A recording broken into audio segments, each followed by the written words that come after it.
رحمة للعالمين يا رحمة للعالمين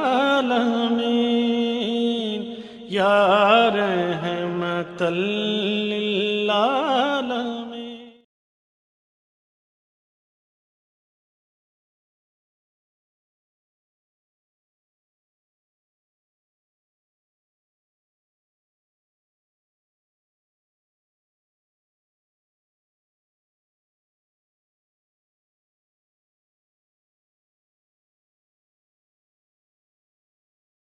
اللهم صل على محمد وعلى آل محمد كما صليت على إبراهيم وعلى آل إبراهيم إنك حميد مجيد. اللهم بارك على محمد وعلى آل محمد كما باركت على إبراهيم وعلى آل إبراهيم إنك حميد مجيد. اللهم صل على محمد وعلى آل محمد كما صليت على إبراهيم وعلى آل إبراهيم إنك حميد مجيد. اللهم بارك على محمد وعلى آل محمد كما باركت على إبراهيم وعلى آل إبراهيم إنك حميد مجيد. نحمده ونصلي على رسوله الكريم. أما بعد أعوذ بالله من الشيطان الرجيم.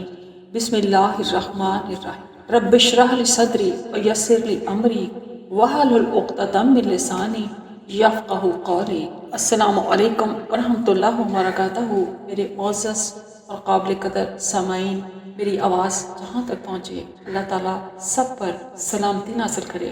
محترم سامعین، اللؤلؤ مکنون سیرت انسائکلوپیڈیا حضرت محمد مصطفیٰ صلی اللہ علیہ وآلہ وسلم، جسے 11 جلدوں میں عالمی اشاعتی ادارے دارالاسلام ریسرچ سینٹر نے شائع کیا ہے، اور سیرت النبی صلی اللہ علیہ وآلہ وسلم، جسے محترم دکتور علی محمد سلابی صاحب نے 3 جلدوں میں مرتب کیا ہے، جو کہ عصر حاضر کے تقاضوں سے ہم آہنگ ہے.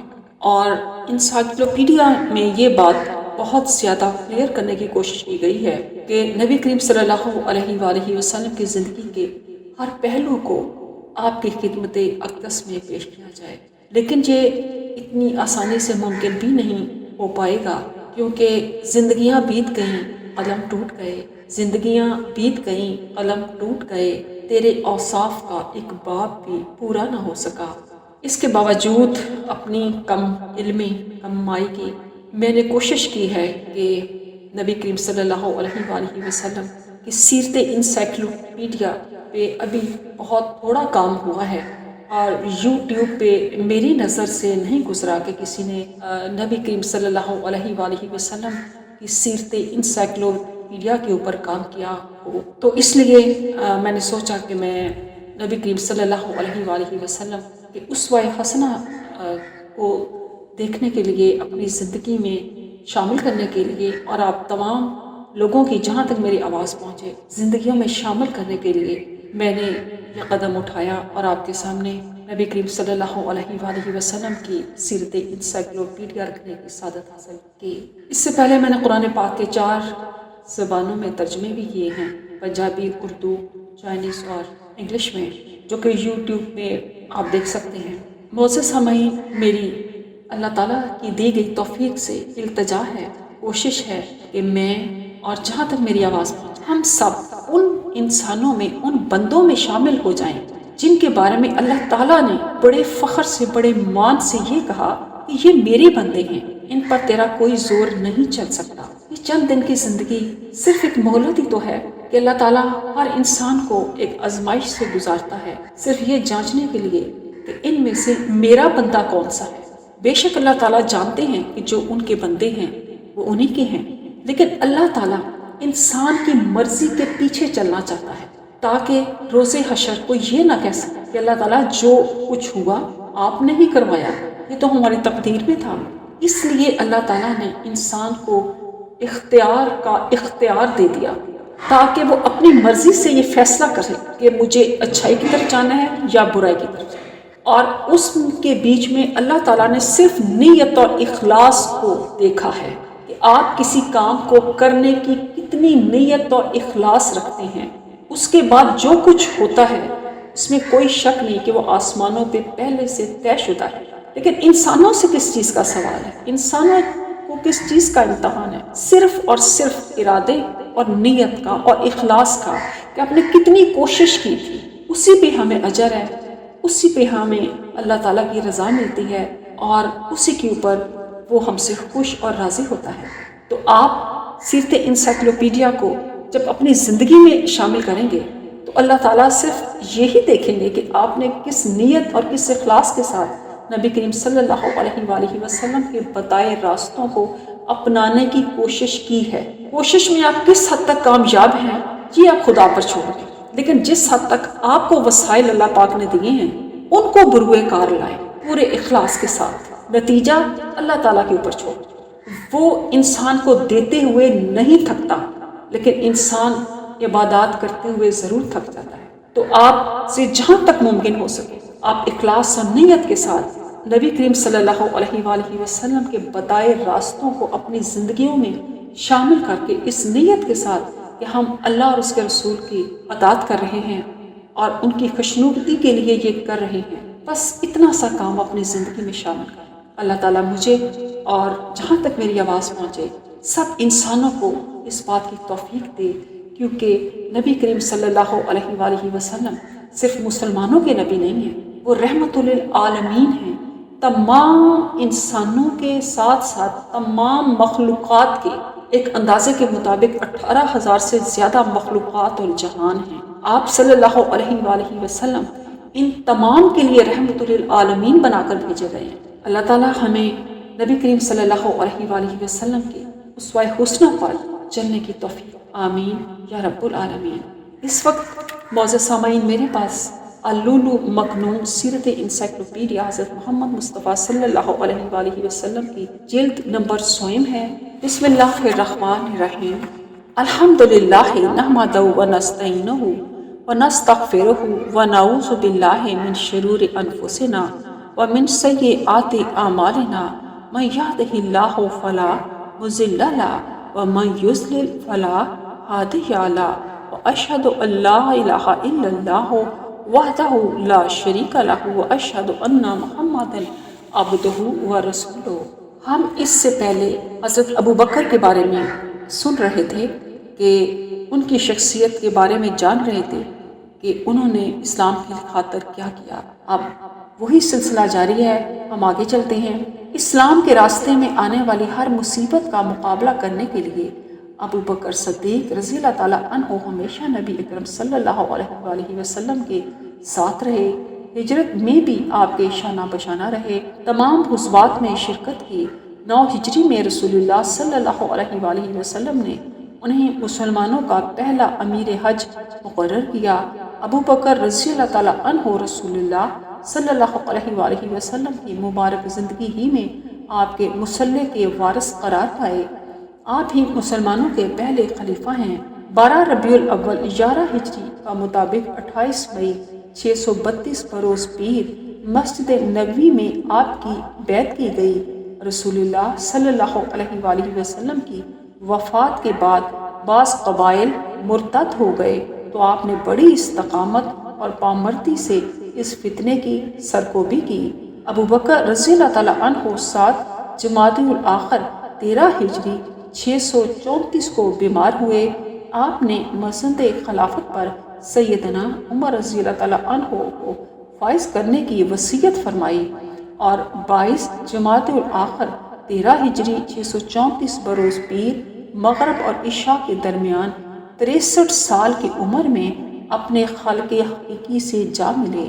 آپ نے 2 سال 3 ماہ اور 10 دن رسول اللہ صلی اللہ علیہ وآلہ وسلم کی جانشینی کا حق خوب ادا کیا۔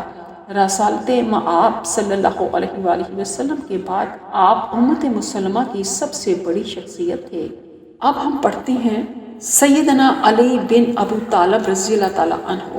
آپ کا نام علی، کنیت ابو تراب اور ابو الحسن تھی۔ آپ نبی اکرم صلی اللہ علیہ وآلہ وسلم کے چچا زاد تھے اور نبی اکرم صلی اللہ علیہ وآلہ وسلم ہی کے زیر پرورش رہے۔ آپ بست نبوی سے 10 برس پہلے پیدا ہوئے۔ آپ کا سلسلہ نسب یہ ہے: علی بن ابو طالب، عبد المناف بن عبد المطلب، شیبہ بن ہاشم، عمرو بن عبد مناف، مغیرہ بن قصی، زید بن کلاب۔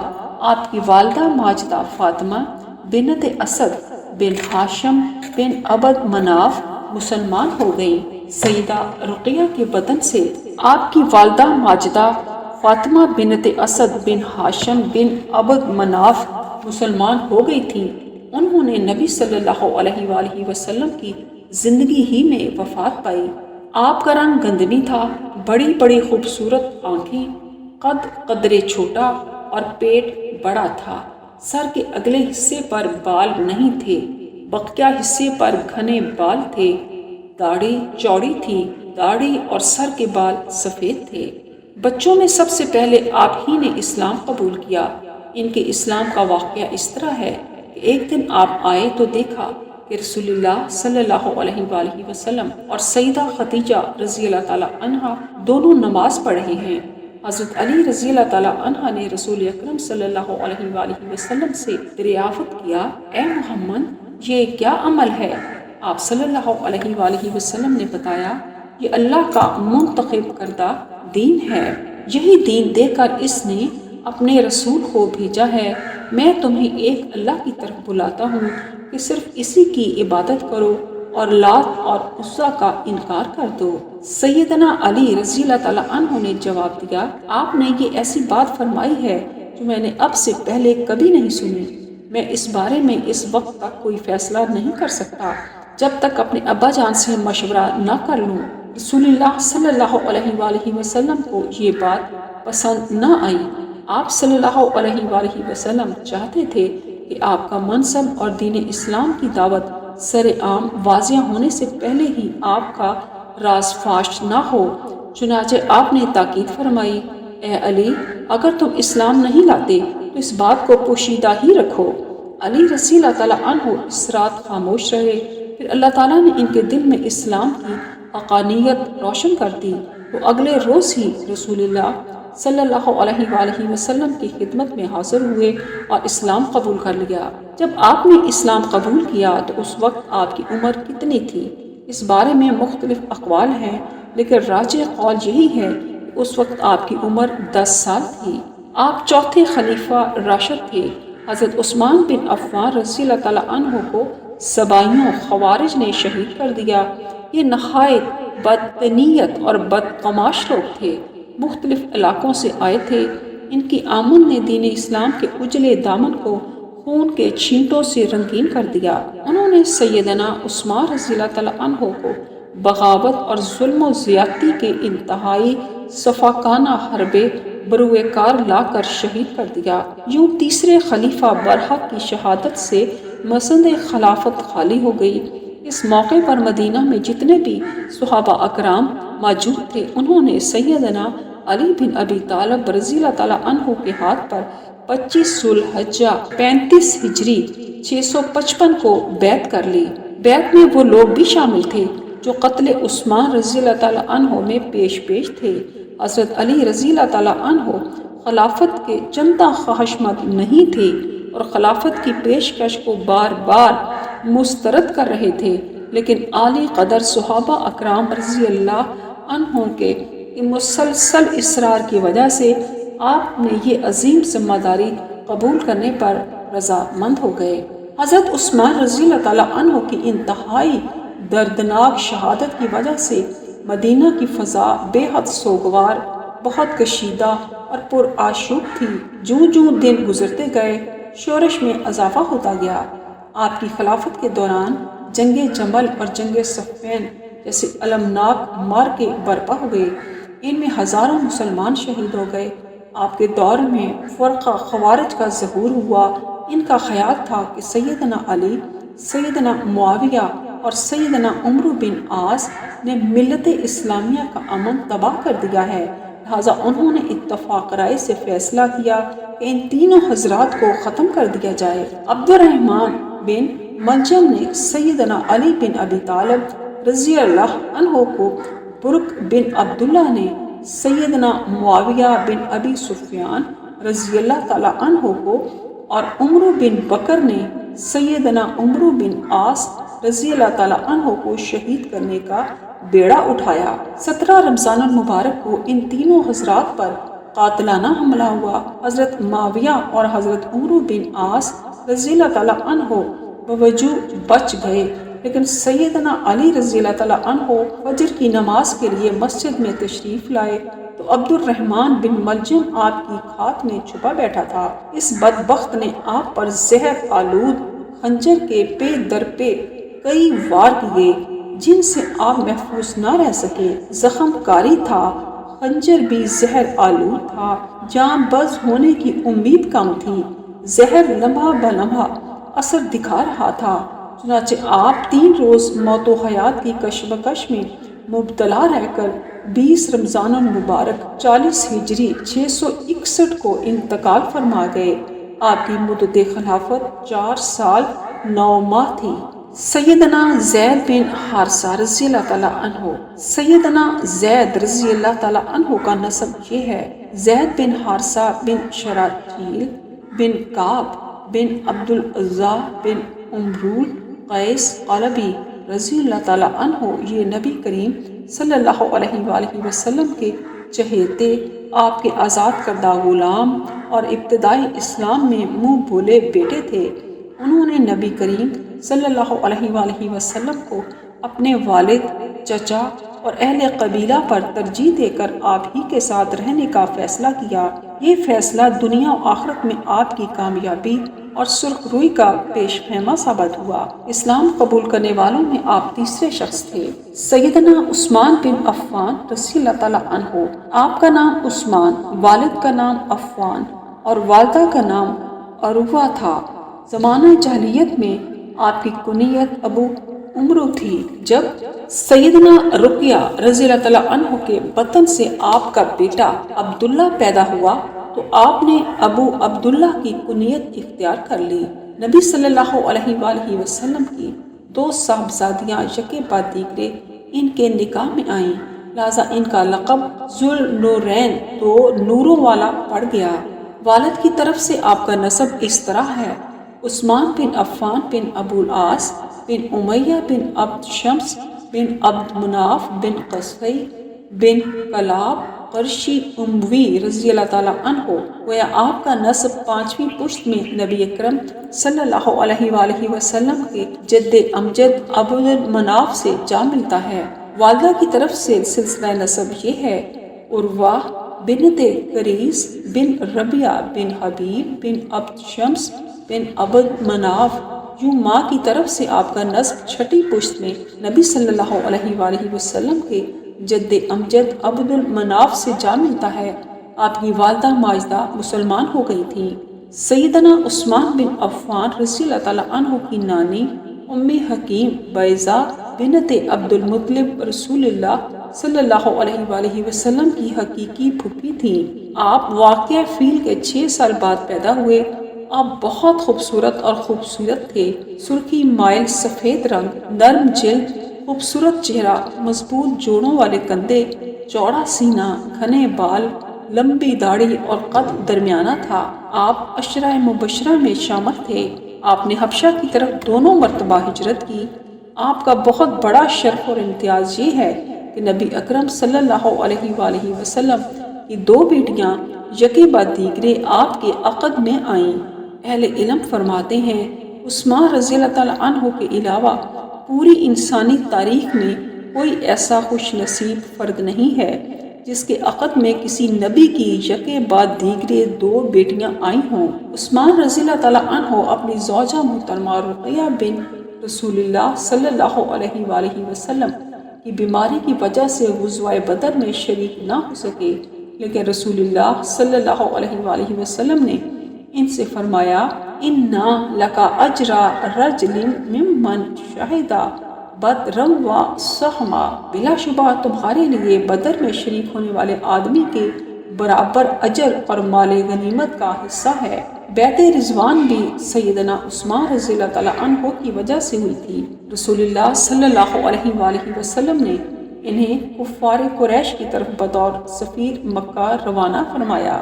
انہیں واپس آنے میں کچھ دیر ہو گئی تو یہ افواہ پھیل گئی کہ عثمان رضی اللہ تعالیٰ عنہ قتل کر دیے گئے ہیں۔ چنانچہ آپ کفار قریش سے انتقام لینے کے لیے تیار ہو گئے۔ آپ نے اپنے داہنے ہاتھ سے اشارہ کیا اور فرمایا، ہاضی ہی یہ دو عثمان، یہ عثمان کا ہاتھ ہے۔ پھر آپ نے اس پر اپنا بایاں ہاتھ مارا اور فرمایا، ہاضی ہی لعثمان، یہ بیعت عثمان کی طرف سے ہے۔ پھر باقی مسلمانوں نے بھی آپ کے ہاتھ پر بیعت کی۔ عثمان بن عفان رضی اللہ تعالیٰ عنہ زمانہ جاہلیت میں بھی اپنی قوم کی انتہائی ممتاز شخصیت تھے۔ وہ بے حد صاحب حیا، فصیح اللسان، شیریں مقال اور مالدار فرد تھے۔ عام لوگ ان سے بڑی محبت کرتے تھے۔ سیدنا عثمان بن عفان رضی اللہ تعالیٰ عنہ سیدنا ابوبکر صدیق رضی اللہ تعالیٰ عنہ کے دوست تھے۔ سیدنا ابوبکر رضی اللہ تعالیٰ عنہ نے آپ کو دین اسلام کی دعوت دی۔ ایک دن سیدنا عثمان اور سیدنا طلحہ بن عبید اللہ رضی اللہ تعالیٰ عنہ سیدنا زبیر بن عوام رضی اللہ تعالیٰ عنہ کے پیچھے پیچھے رسول اللہ صلی اللہ علیہ وآلہ وسلم کی خدمت میں حاضر ہوئے۔ نبی کریم صلی اللہ علیہ وآلہ وسلم نے انہیں قرآن پڑھ کر سنایا، اسلام کے حقوق بتلائے اور اللہ کی طرف سے کیے گئے وعدے بتائے تو ان دونوں بزرگوں نے اسلام قبول کر لیا۔ سیدنا عثمان رضی اللہ تعالیٰ عنہ نے اسلام قبول کیا تو آپ کے چچا حکم بن ابو العاص کو بڑا ہی غصہ آیا۔ اس نے آپ کو باندھ دیا اور کہا، اللہ کی قسم میں تمہیں اس وقت تک نہیں چھوڑوں گا جب تک تم اس نئے دین کو نہیں چھوڑو گے۔ حضرت عثمان رضی اللہ تعالیٰ عنہ نے فرمایا، میں اسلام سے ہرگز الگ نہیں ہو سکتا۔ حکم بن ابو العاص نے آپ کی اسلام پر یہ استقامت دیکھی تو آپ کو چھوڑ دیا۔ وہ خود فتح مکہ کے موقع پر اسلام لے آئے۔ قبول اسلام کے وقت سیدنا عثمان بن عفان رضی اللہ تعالیٰ عنہ کی عمر 34 سال تھی۔ سیدنا عثمان رضی اللہ تعالیٰ عنہ کا تعلق بنو امیہ سے تھا۔ بنو امیہ اور بنو ہاشم کے درمیان پرانی عداوت چلی آ رہی تھی۔ وہ بنو امیہ کے پہلے فرد تھے جنہوں نے اسلام قبول کیا۔ جب عثمان رضی اللہ تعالیٰ عنہ حلقہ بگوش اسلام ہوئے تو نبی اکرم صلی اللہ علیہ وآلہ وسلم نے ان کی خوب عزت افزائی کی۔ آپ نے اپنی بیٹی رقیہ رضی اللہ تعالیٰ عنہ کی شادی ان سے کر دی۔ اس طرح بنو امیہ اور بنو ہاشم کے مابین صدیوں سے جو عداوت چلی آ رہی تھی وہ قریبی رشتہ داری میں بدل گئی۔ صدق اللہ العظیم۔